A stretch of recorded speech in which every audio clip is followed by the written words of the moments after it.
Hello and welcome to Bags of Action. My name is Pete and this is a 5-minute Bags of Action review of Dora and the Lost City of Gold from 2019. Dora, a teenage explorer, leads her friends on an adventure to save her parents and solve the mystery behind this lost city of gold. Yes, this is based on the preschool show Dora the Explorer, the American educational animated series that started in 1999 and has run for 178 episodes. The Dora movie was directed by James Bobbin, who directed Alice Through the Looking Glass, Muppets, and Muppets Most Wanted. The screenplay was by Nicholas Stoller, Muppets Most Wanted, Zoolander 2 and Sex Tape, and Matthew Robinson, The Invention of Lying, and Monster Trucks.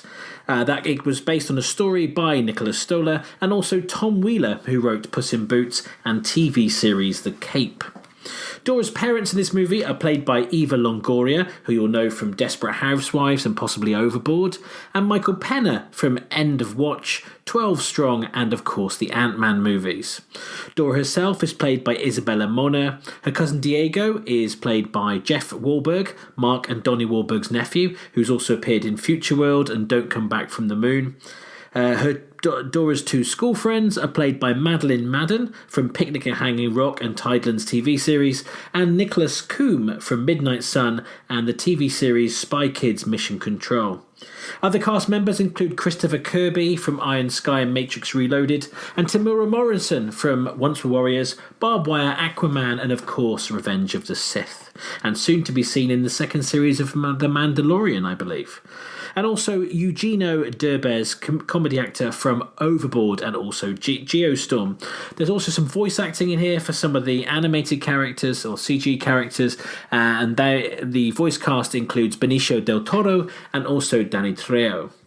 So I had absolutely no intention of seeing this film when it was first announced or when it was in the cinema, but then friends of mine started saying that it was really positive things about it and said it was quite clever, so we as a family decided to give it a go.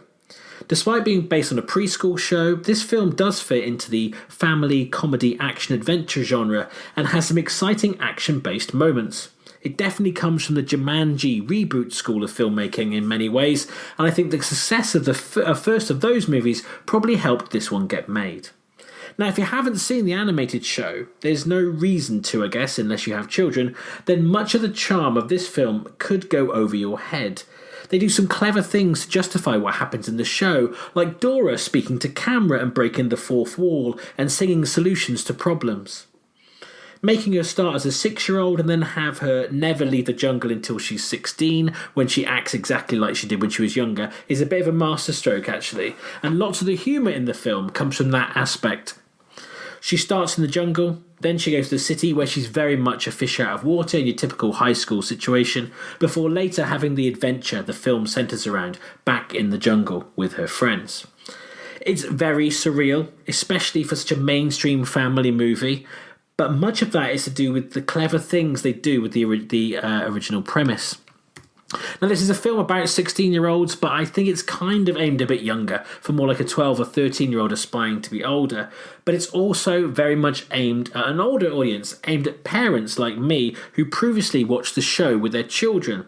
And it takes the things that are absurd if you actually explain them out of context, because preschool show things tend to be like that, but uses them in a real-world setting, which makes it much funnier. It's a little predictable, and it does, as I say, remind me of Jumanji, as I mentioned, but also a little bit of the Power Rangers movie. What makes this different is that it fits into that pulpy adventure world of something like Tomb Raider or Indiana Jones, but with a healthy dose of comedy and absurdity.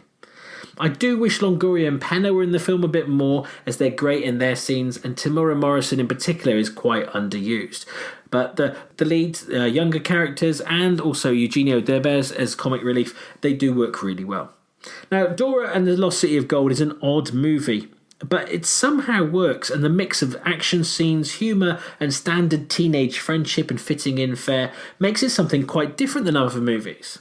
Now, if you haven't seen Dora the TV series or aren't that aware of the character, you might just spend 90 minutes scratching your head while occasionally enjoying the adventure moments as they try to find her parents in the lost city fighting their way through the jungle. Now, if you have seen the original show, then you'll be rewarded with some clever, knowing meta moments. So, as I have seen the show, I guess that will make a difference to my score. So with all of that considered, I'm going to give Dora and the Lost City of Gold 3 bags out of 5. But as I say, if you go into it cold, you might take one of those bags away, and possibly even 2.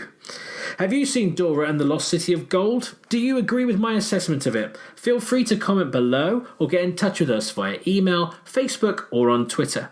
We have new episodes coming out weekly, alongside of course our full-length podcast with my co-hosts. And don't forget to give us a like and to subscribe to our channel and hit that bell for notifications.